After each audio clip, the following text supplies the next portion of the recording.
February 12, 2017, 6th Sunday in Ordinary Time.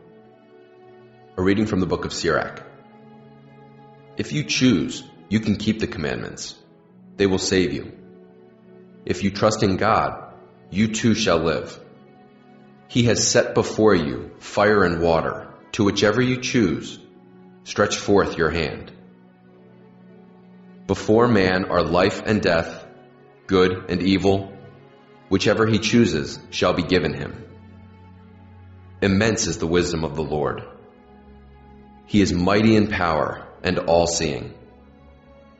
The eyes of God are on those who fear him. He understands man's every deed. No one does he command to act unjustly. To none does he give license to sin. The word of the Lord.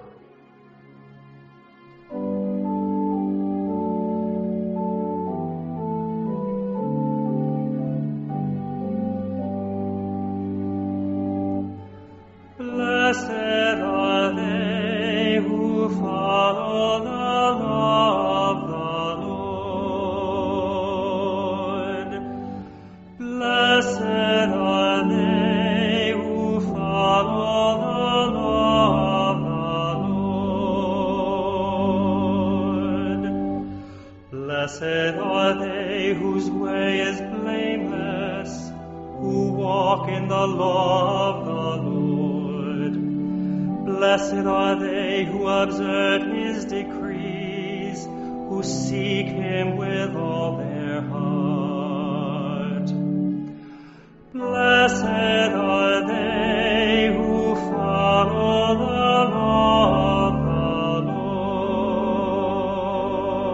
Lord. You have commanded that your precepts be diligently kept. Oh, that I might be firm in the ways of keeping your statutes. Blessed are they who follow the law of the Lord. Be good to your servant, that I may live and keep your words. Open my eyes that I may consider the wonders of your law. Blessed are they who follow the law of the Lord.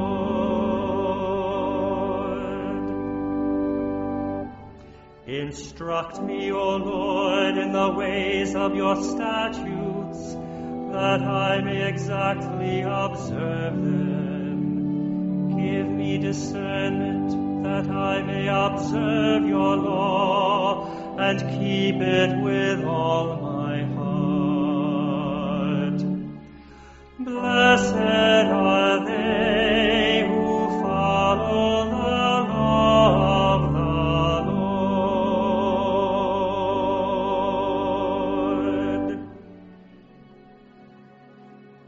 A reading from the first letter of St. Paul to the Corinthians. Brothers and sisters, we speak a wisdom to those who are mature, not a wisdom of this age, nor of the rulers of this age who are passing away. Rather, we speak God's wisdom, mysterious, hidden, which God predetermined before the ages for our glory, and which none of the rulers of this age knew. For if they had known it, they would not have crucified the Lord of glory. But as it is written, what eye has not seen, and ear has not heard, and what has not entered the human heart, what God has prepared for those who love him. This God has revealed to us through the Spirit. For the Spirit scrutinizes everything, even the depths of God. The word of the Lord. A reading from the Holy Gospel according to Matthew. Jesus said to his disciples, "Do not think that I have come to abolish the law or the prophets. I have come not to abolish, but to fulfill. Amen, I say to you, until heaven and earth pass away, not the smallest letter or the smallest part of a letter will pass from the law until all things have taken place. Therefore, whoever breaks one of the least of these commandments and teaches others to do so will be called least in the kingdom of heaven. But whoever obeys and teaches these commandments will be called greatest in the kingdom of heaven. I tell you, unless your righteousness surpasses that of the scribes and Pharisees, you will not enter the kingdom of heaven. You have heard that it was said to your ancestors, "You shall not kill, and whoever kills will be liable to judgment." But I say to you, whoever is angry with brother will be liable to judgment, and whoever says to brother, "Raca," will be answerable to the Sanhedrin, and whoever says, "You fool," will be liable to fiery Gehenna. Therefore, if you bring your gift to the altar, and there recall that your brother has anything against you, leave your gift there at the altar, go first and be reconciled with your brother, and then come and offer your gift. Settle with your opponent quickly while on the way to court. Otherwise your opponent will hand you over to the judge, and the judge will hand you over to the guard, and you will be thrown into prison.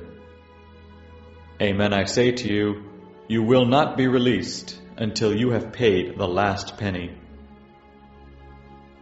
You have heard that it was said, "You shall not commit adultery." But I say to you, everyone who looks at a woman with lust has already committed adultery with her in his heart. If your right eye causes you to sin, tear it out and throw it away. It is better for you to lose one of your members than to have your whole body thrown into Gehenna. And if your right hand causes you to sin, cut it off and throw it away. It is better for you to lose one of your members than to have your whole body go into Gehenna. It was also said, whoever divorces his wife must give her a bill of divorce. But I say to you, whoever divorces his wife, unless the marriage is unlawful, causes her to commit adultery, and whoever marries a divorced woman commits adultery. Again, you have heard that it was said to your ancestors, "Do not take a false oath, but make good to the Lord all that you vow." But I say to you, do not swear at all, not by heaven, for it is God's throne, nor by the earth, for it is His footstool, nor by Jerusalem, for it is the city of the great King. Do not swear by your head, for you cannot make a single hair white or black. Let your yes mean yes, and your no mean no. Anything more is from the evil one. The Gospel of the Lord.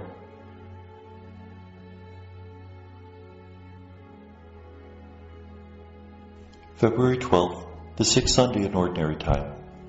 The first reading comes from the book of Sirach, chapter 15, verses 15 to 20. Typical of many Old Testament and even New Testament passages, Sirach speaks about how two paths are set before human beings, life and death. If you keep the commandments, that's a choice for life. If you don't, it's a choice for death.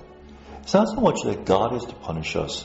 We choose our own punishment when we choose sin, because sin is an act of hate, an act of alienation, and the result of that is alienation. The worst punishment that God could ever give us is to give us what we ask for when we sin, the result of which is death and alienation. The second reading is from 1 Corinthians 2, 6 to 10. Paul speaks about how he hasn't presented the wisdom of this world, which is a passing wisdom. Rather, he's presented God's wisdom, which is a wisdom that the leaders of the world cannot even understand. What is that wisdom? That Jesus was crucified for us. He died for us. That's a mystery beyond our understanding because it just doesn't make sense. Why would God become incarnate? Why would He die on the cross? And the answer is love. Love is the wisdom that Paul has spoken about. Love in which one surrenders entirely for the sake of the other. The Gospel is from Matthew 5:17 to 37. This is a continuation of the Sermon on the Mount. Matthew tends to group materials between teaching and action, and chapters 5 through 7, the Sermon on the Mount, are a massive section of teaching. It begins with the first saying that Jesus hasn't come to do away with the law. The people who followed Jesus were accused of rejecting the law, rejecting the temple. The response is, no, Jesus wants us to fulfill even the smallest part of the law. Remember how the Jewish rabbis tried to build a fence around the law, take the law to its widest possible extent. Jesus says what they did is basically right, but not in the way they did it, because the way they did it was based on scrupulosity, based on external observance. What we have to do is build a law that's based upon the spiritual meaning that God intended. For example, the commandment says don't kill. What does Jesus say? If you call your brother a fool, you've already killed his spirit, and you deserve Gehenna. Gehenna is the name that Jesus uses for hell. It's actually the Aramaic name of the Hinnom Valley, a valley outside of Jerusalem, which is where they threw the temple wastes, the coals, the fat. There would be grease fires, there would be flies. It was a horrific place. If we call our brother a fool, we're worthy of that horrific place. There are many ways to kill. You can kill a person's hope, kill that person's spirit, kill ourselves by not taking care of our health, kill others by not protecting the unborn. And so we should extend the intent of the law well beyond what is written. What Jesus says is, the law says, but I tell you. Jesus gives a new law in his own name. Who is it who's able to give a law? God alone. So Jesus is exercising prerogatives of God. Jesus continues, it says you shall not commit adultery, but if you have lust in your heart, you've already committed adultery. Again, to purify our motives. Sometimes men will say, I was just window shopping. But already the intention is there to not be faithful to another person in the deepest part of one's being. Now, admittedly, we all have dirty thoughts that enter our minds once in a while. It's simply being a human being. The rabbis have a saying that sexual temptation can get you into trouble, but without it you're dead. So they understand that it's part of being human, but if we dwell upon it, if we begin to manipulate others because of our lust, then we've already committed adultery, even if we don't actually go to bed with someone. Jesus condemns divorce, saying that whoever marries a divorced woman commits adultery, that God did not intend divorce. And then he speaks about swearing oaths. Don't make a false oath. Be transparent. Say what you mean, and don't have to swear by it. Don't swear by God's throne. Don't swear by Jerusalem. What people would say when they made an oath is, as God lives, as the temple lives, implying that if they were telling a lie, then those things should cease to exist. They're manipulating God, the temple, the holy city, Jerusalem, to prove their own truthfulness. What does Jesus say? Simply be truthful. Simply be transparent. Let your yes be yes and your no be no. Don't play games. Don't manipulate God or the holy things for your sake. And may God bless us.